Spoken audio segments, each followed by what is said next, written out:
Welcome, I'm Andrew Weesey. I'm the CTO at Theori. For the past 9 months, my team here in the United States has been working on Relic Protocol. Relic Protocol is the first provably secure source of historical data on chain. We use zero-knowledge proofs in order to provide smart contracts on Ethereum with access to data they wouldn't otherwise be able to access. So, what is Relic? What is the type of data you can access? Pretty much anything that is cryptographically provable within the Ethereum blockchain environment. So for instance, each block in Ethereum has a block header. The fields within that header are something we can prove, such as, say, the base fee or the block timestamp. Additionally, each account in Ethereum has a structure associated with it containing, say, the account balance or what code is going to run at that account's address.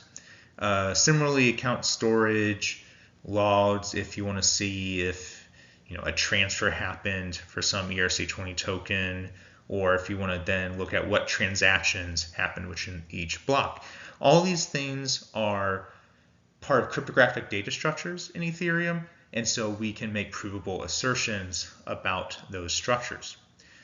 In addition to these facts that we store on chain, we also have soul-bound tokens that act as a wrapper for some of these facts. So as an example on the left, you can see one of our soul-bound tokens, which wraps the information about an account and when that account first existed on the Ethereum blockchain. So for the account on the left, it first existed on April 2016, block number 1.3 million or so, and this is a data that was trustlessly and securely derived simply from the Ethereum blockchain. Okay, so we're going to start off this talk with what are the use cases for Relic, because the use cases really are what determine what data we need to be able to access. And then we're going to talk about how Ethereum organizes that data and provides it in a way that is cryptographically provable. And then lastly, most of this talk will be about the architecture of Relic itself. So starting with the use cases, one of the first use cases we thought of was an airdrop. So in Ethereum or many cryptocurrencies these days, you have projects who want to organize themselves as a DAO, some sort of decentralized autonomous organization. And in order to become a DAO, you really need to have members of the DAO who are going to be involved in governance. And so you want to be able to, you want to do an airdrop. You want to basically give away your governance tokens for free and give them to people who are going to be involved in your project and help it grow. So, there's lots of ways to determine who you may want to be part of your organization. A couple of popular ways are that you held some other token or you maybe interacted with some of their other smart contracts. And so when they do an airdrop right now before Relic, you would use an archive node to go look at, okay, which accounts interacted with our protocol or which accounts had a token balance at block X, right? And then you would build a Merkle tree from that. The Merkle tree would contain this account should get this number of tokens, this account should get this number of tokens, and then you would finally deploy an airdrop contract with that Merkle tree root. And users would be able to come in and say, hey, here's the Merkle proof that my account should be getting these tokens. So that step, those steps where you have to talk to an archive node, build the Merkle tree, those are all trusted steps. So in the process of doing that, the archive node could lie, or the person who is deploying the airdrop contract could maliciously corrupt the Merkle tree root and add in, sort of their own nodes in there, and it would be somewhat difficult for someone to find out unless they went through the effort of rebuilding the Merkle root themselves to figure out that fraud existed. With Relic, we sort of get rid of those steps that are not trusted. So the owner still creates an airdrop contract, that's a given, but now instead of having some sort of trusted Merkle tree root in there that they built up themselves, instead they just call into Relic to verify that the account should be eligible for the airdrop. So for instance, if the criteria is that the account held some number of tokens, you could do a storage proof with Relic. If the criteria is that the account interacted with the protocol previously, you might do a transaction proof or some sort of receipt or log proof in order to prove that fact. So it's really about taking something that used to require off-chain, centralized, trusted service, and instead bringing it on-chain and doing it in a way that is trustless. Next example is governance voting. So once you have your DAO, you've given tokens to people, you now need to hold votes in order to determine what the DAO should be doing. And you need to assign power to those votes. So, one of the ways that you do this is that when you first develop your token, maybe you build in some sort of snapshot feature, and then you're able to sort of take a snapshot that does some expensive magic and Solidity that kind of sort of tracks when people transfer and comes up with the balances that everyone had at the snapshot block. It's quite complicated, and a lot of times what people do instead is they just keep their contract simple and then do an off-chain snapshot, and they use that off-chain snapshot to determine the voting power. But that's not particularly decentralized. It's not trustless. It's something that introduces the possibility of fraud. And so instead, with Relic, the governance contract would be able to just query, okay, this account's trying to vote. Let's look up at the snapshot block how many tokens they had. That will determine how much voting power they should have. And then it also is nice because it could extend to, let's not just look at how many tokens they have, but maybe we want to allow liquidity providers to vote as well. And that's something it would allow for. The other nice thing about the governance example is that it allows us to optimize the proofs a bit. So if you are snapshotting at a certain block X, then you can cache a lot of the data about block X and make all of these governance votes cheaper by making the proofs smaller and cheaper by just being able to use that cached information for that block. So we think that there's a lot of possibility here for making governance votes more trusted. Lastly, our example is the gas price oracle. So each smart contracts are able to, with the EVM, access the current base fee. However, there's no way for you to access historical base fees. So this is something where this data is embedded in the block header. Relic already has the ability to access the block header. We can sort of aggregate all of those headers together, take all of those base fees and accumulate them and produce a TWAP gas price oracle. What this allows you to do is say from block 1 million to block 5 million, give me the average, or from block 10 million to block 10 million and 2, give me the average. That's what the TWAP oracle would allow you to do, is give you average over those ranges, which we think could be very powerful for the gas price and is not something that currently exists. Instead, you maybe have to rely on Chainlink or some other trusted third party. So those are some of the use cases. Now let's get into how we can use Ethereum, the way that Ethereum organizes its data in order to be able to access that information. So there's two primitives that we need to just kind of go over at a very high level. The first is that Ethereum uses the Kazakh 256 hash function. So this is, if you're familiar with SHA-256, SHA-3, this is actually the SHA-3 version, except it's slightly tweaked. It allows you to take an arbitrarily long amount of data and then compress it into a 32-byte value without any collisions. Merkle-Patricia tries, so these are basically authenticated key value stores. So you have all this data that's in your key value store, and you're able to compress it down to a 32-byte root, which is a Kazakh 256 hash. And here our properties are that the hash is deterministic. So if you have two trees that are the same, meaning they have the same mappings from key to value, then it will always produce the same root. And again, there's no collisions.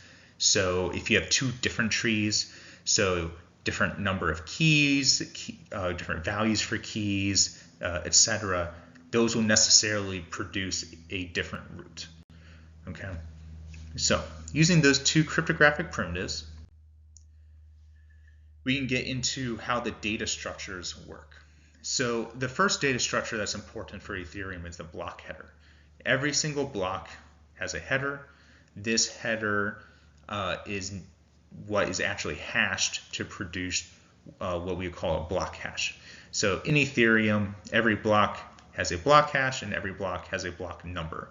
The number is incrementing, but the block hash is going to look random, but it's a unique identifier for that block. From the block hash, we can verify that the block header matches for that block number, because the block header contains things like the timestamp, the block number, the hash of the previous block. It also contains things about the current state. So which transactions were in this block, that's a Merkle-Patricia trie. The receipts that are produced from this block, again, another Merkle-Patricia tree. And then the state root, which is another Merkle-Patricia tree that contains information about all the accounts that are in the current state. And then for each account, you get things like the balance of that account and the storage root for that account. Okay. So the world state, as I said, is a giant Merkle-Patricia tree where your key is the address and your value is this account structure. So for each account, we're able to access, okay, the nonce of it. For a basic EOA account, this is how many transactions have been sent by that account. For smart contracts, it's a bit different. We are able to get the balance, so how much ether does this account have? We're able to get the code hash. So if this is a smart contract, we're able to say, okay, if you call this address, this is the code that will execute. And then lastly, we also have the storage root. And then the storage root is another Merkle-Patricia tree that contains all of the storage values. And then we'll give an example in a moment of where that comes in handy. So let's talk about an account. So if we have a way of getting a trusted block header, from that trusted block header, we can generate a proof that proves that an account structure is in the state root tree. Once we have proven that this account structure is in the state root tree, we're able to then say, okay, what is the balance of this account? Is it an EOA account? Is it a smart contract? How many transactions, etc. And then from the storage root of the account, we can access the solidity storage variables. So to give a simple example here, let's consider the wrapped ether token. It has a storage mapping for the balance of each account, and that maps to how many wrapped ether there are for that each account. And you can see sort of on the right what the code would look like to access the balance of variable. So what's happening is it takes the owner address, it takes the index, which in this case is 3, because the name was index 0, the symbol was index 1, decimals was index 2, balance of index 3. Okay, so it takes the key for the mapping, the index 3, hashes them together, and then this gives you the storage slot key. And then the value for the storage slot is simply the uint which in this case is the balance. So again, to recap, from a trusted header, which we can get from knowing a block hash, we can then get the state root, which allows us to do a proof using the Merkle-Patricia tree to get the account storage information, the account state information, which then from the storage root, we're able to do another Merkle-Patricia tree proof and get the storage slot value. So this is sort of like from top to bottom how we're able to prove things about Ethereum, provided that we know a block hash to begin with. Okay, so the block hash is kind of the hard part. Like that's the tricky part that we had to figure out with Relic. How do we get these block hashes? And inside of an Ethereum smart contract, you can actually access recent block hashes, specifically the most recent 256. So this is roughly 1 hour's worth of blocks. But you can imagine that there might be a lot of cases where you want to access older information. Okay, and so given that there's all of this information that we're able to access about each block, how do we get that information those earlier? Okay, and so the way that we can start with this is that the Ethereum blockchain, like any blockchain really, is made up of a series of blocks. And for Ethereum, they're connected by the parent hash field that was in the block header. So if you have block 2, it contains the parent hash of which would be block 1's hash. Block 1 would have a parent hash which matches with the hash of block 0. So if we know the most recent block, if we're the most recent block hash, which we can get from the EVM trivially, we would be able to, by doing enough hashes, get to any previous block. Now the problem is that there are 16 million blocks on Ethereum, so you would need to do at least 16 million hashes, let's say if you want to get back to block 0. The problems with that, of many, is one, that's just a lot of hashes, but two, you also need the data that you're hashing for each of those. If we figure that a single block is roughly 2 kilobytes, we're talking here about 32 gigabytes of data, which is it's just impossible to process that inside of a smart contract. So instead, where Relic really shows its power is we build a zero-knowledge proof of that chain of blocks. So we have 32 gigabytes of data, can't really process it on-chain, but off-chain with a zero-knowledge circuit, we can produce a proof that yes, block 0 does actually link all the way back to our most recent block. Okay? So now that we've sort of talked about the Ethereum data structures, let's talk specifically about Relic and how we get those block hashes. So the general architecture of Relic is informed by a very simple thing, which is money. Specifically on the Ethereum blockchain, gas sort of is money. For every single operation you do, you have to pay gas, and gas costs ether, and ether is kind of expensive. So what we want to do is we want to optimize here. If something is cheap to do on-chain, we can just do it on-chain, that's fine. If it's expensive, however, like doing 16 million hashes, we'll instead use a zero-knowledge proof, because in this case it's a lot cheaper off-chain. So our smart contracts are sort of separated into our reliquary, which is sort of our central repository of all the facts we've proven, as well as which provers we consider to be trusted. Each prover is responsible for validating individual facts. So we have a prover for block header facts, we have a prover for account facts, we have a prover for transaction facts, etc., etc.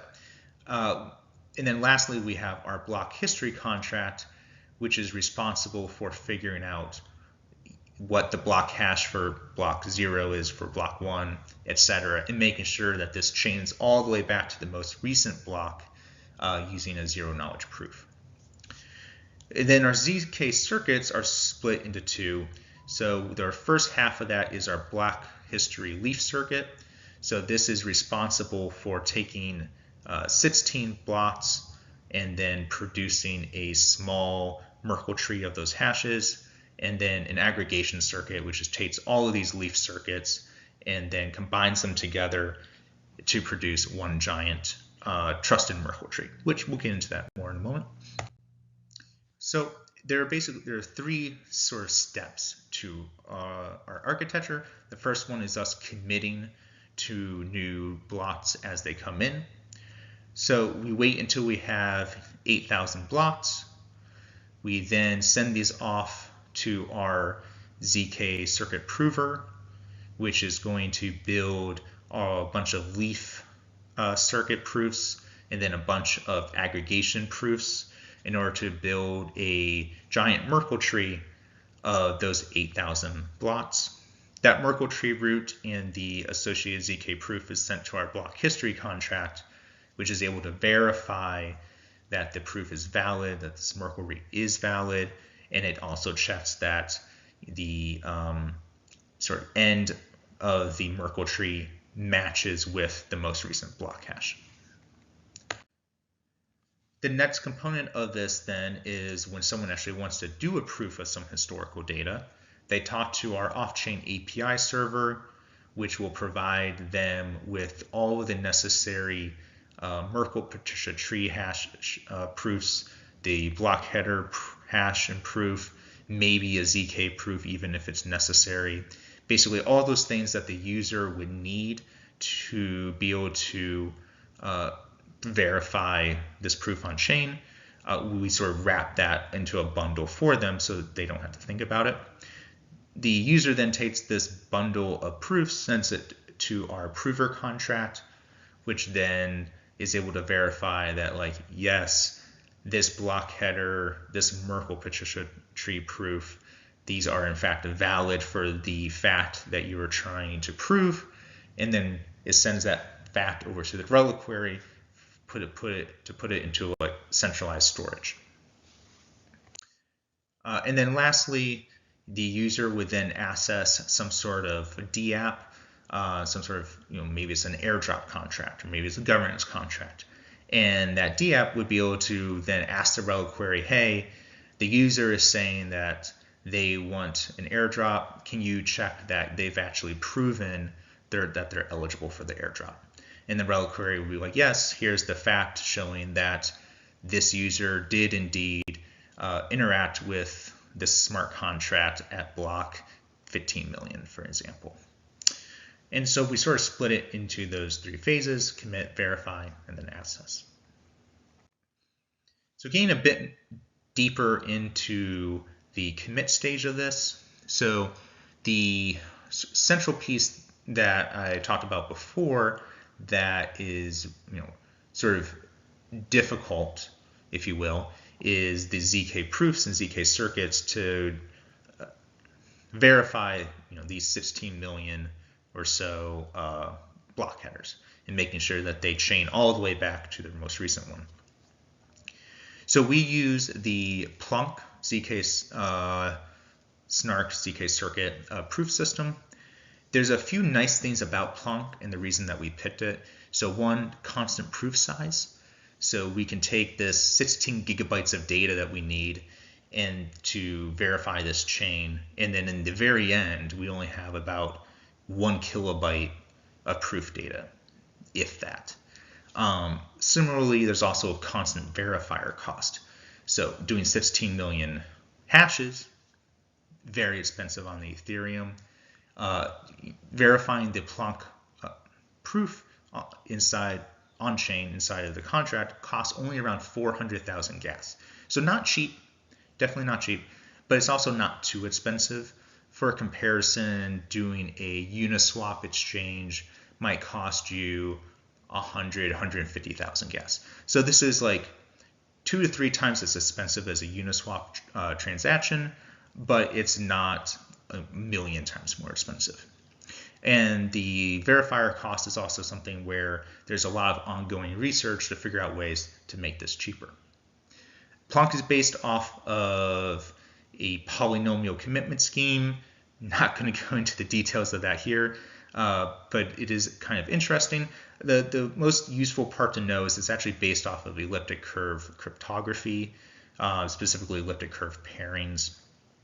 So if you're interested in sort of a deep dive into Plonk, there are several resources online, one of which actually does what's called Plonk by hand, where they sort of write out by hand all the steps for making Plonk work, including the elliptic curve math. Highly recommend. Vitalik also has a really good introduction into Plonk as well. So coming back to the slides, the last component about why we picked Plonk over some of the other options for a ZK circuit is that it uses a universal trusted setup.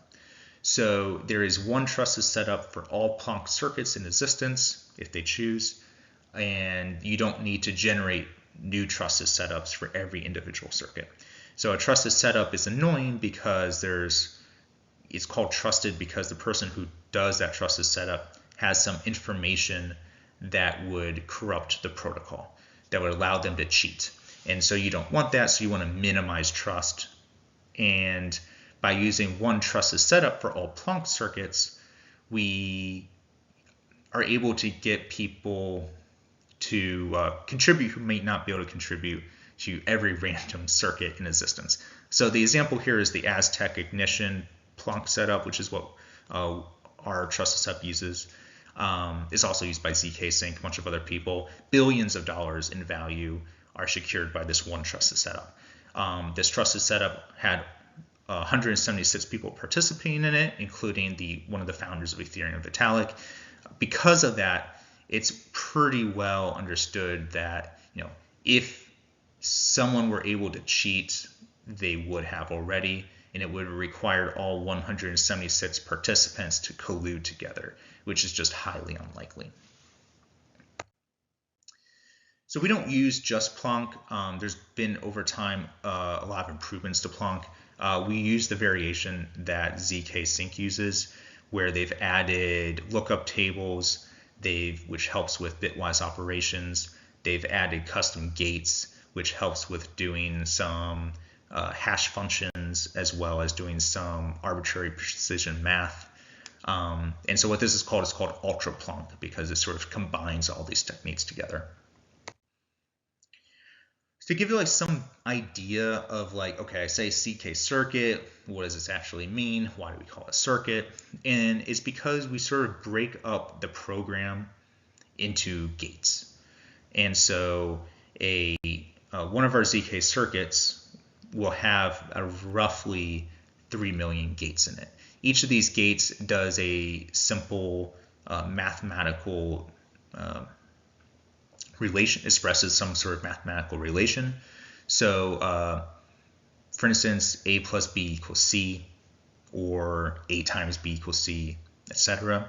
And all of these are actually just derivatives of the main gate polynomial. So you have this ABC, AB multiplication as well as constant. And then by sort of tweaking the values there, you can sort of express almost any mathematical equation, really. The only problem with this is that all the arithmetic is done modulo a prime number, the representation of the field. And so doing bitwise math is actually very expensive because if you want to add two numbers together, once you do that, there's going to be some carry happening, and an XOR operation, for instance, there's no carry. And so you have to first do some arithmetic, and you have to figure out, okay, was there a carry, was there not a carry, and it's just a hassle. So because of that, bitwise very expensive. Yeah. So as I mentioned before, we use a variant of what the ZK Sync uses. So they've open sourced all of their code for producing proofs in the Bellman and Franklin crypto. These circuits are actually written in Rust, interestingly enough, which is nice because it has a types system, makes it harder to make mistakes. The ZK Sync repositories have some sort of gadgets So a gadget is basically a collection of the gates we've talked about before. So you put a bunch of those gates together, and now you're able to, say, do arithmetic on some booleans or some bytes, some 32-bit integers, or put enough of those gates together, you're able to do Kazakh 256 or SHA 256, arbitrary precision math, etc., etc. And then what we've done is we've created circuits from those gadgets. So our circuits are represented there on the right. So we have a leaf circuit, which takes a bunch of blocks and checks that they chain together. And then we have an aggregation circuit, which takes two of those leaf circuits and makes sure that those chain together as well, as you would expect in the Ethereum blockchain. So our leaf circuit, which will verify 16 blocks at a time, it checks that the block hash matches the parent block hash of the next block. It outputs sort of what is the Merkle root for those block hashes. It outputs, okay, what was the parent hash from the very first block, was the block hash of the very last block, and this allows the next circuit to sort of chain those together. So we know that the child circuit verifies 16 blocks, and we're able to then check that, the outputs of these two children match. Okay, we can now combine those two Merkle trees together, and now we have 32 blocks because each of the childs verify 16 blocks. And by chaining enough of these together, we get up to our final value, which is 8192. You're able to, if we collect enough of those together, we can then get to all of the blocks that have ever existed in Ethereum, over 16 million. So one of the more interesting things about the aggregation is that we actually need to run a verifier in circuit. So when you aggregate two Planck circuits, you need to first verify the proofs for each of those Planck circuits. Now, this is difficult because the verification uses different field arithmetic than what exists inside the circuit. You can see the two modulus there and how they are slightly different. And because of that, we have to do non-native arithmetic, which is very expensive in the verifier. Specifically, I said that we build up circuits that are around 3 million gates. Doing a verification is about 1 million gates. So if we could cut down this verification time, we'd actually save a lot of computing power. But unfortunately, we just can't do that. Now, one thing that we do kind of cheat a little bit is that normally when you verify a ZK proof, a Planck ZK proof, you have to do a pairing operation. And what we do is we have a technique where you instead defer the pairing operation until the very end. So we run the verification algorithm inside the circuit until we get to the point where we need to do a pairing operation. But then instead of doing the pairing operation, we can instead do a random linear combination of the inputs to the pairing. Okay, there's math here, not too important. But then that produces something that we can then sort of output. And then as you get to the top, you have done all of these random linear combinations. And then finally inside the smart contract, you can do one giant pairing operation. And then that verifies all of the random combinations as well. So it's one way of sort of like cheating a little bit and saves us a lot of computing power. So the current design of Relic that we've been talking about is focused on being able to access information about individual blocks. So what is the account balance at block 10 million? But there's some data that we think could be interesting to aggregate over a bunch of blocks. So one of the examples I gave at the beginning was a gas price oracle where you want to take the average over either 10 blocks or maybe 10 million blocks. So what we need to do is we need to be able to do these aggregations that would be very expensive on chain. And as I mentioned earlier, the way that we do expensive operations is by building a ZK circuit. And so what we've done is in V2 of our block history circuits is we also construct a arithmetic hash Merkle tree. Not too important what that is, but it's basically a way of doing a hash function that's roughly 200 times cheaper than, say, a SHA-256 hash function. And so because of this, we're able to process all of the blocks once, and then we can do more processing later to calculate, okay, what is the average base fee, or get information about the receipts or the transactions over many blocks. And so that's sort of the direction that we're trying to move Relic into, is this more the aggregation of block data rather than just information about one block. And so lastly, in addition to aggregating data, we're also wanting to think about how do we access this data on other chains. So as I stated before, Relic assumes that we can get the most recent block hash, which is sort of our root of trust. However, you won't have that most recent block hash if you are trying to bridge this information to another chain. If you're trying to access historical Ethereum data with Relic, but on the Solana blockchain, that doesn't really, there's no way to do that. And so what we need to do is we actually need to build a consensus-like client, which then allows us to get sort of the most recent block hash. And so this is sort of the last piece that we're also going to be working on in the future, and then allows us to expand Relic to not only accessing Ethereum data on Ethereum, but Ethereum data from anywhere in a way that's trustless, decentralized, and secure.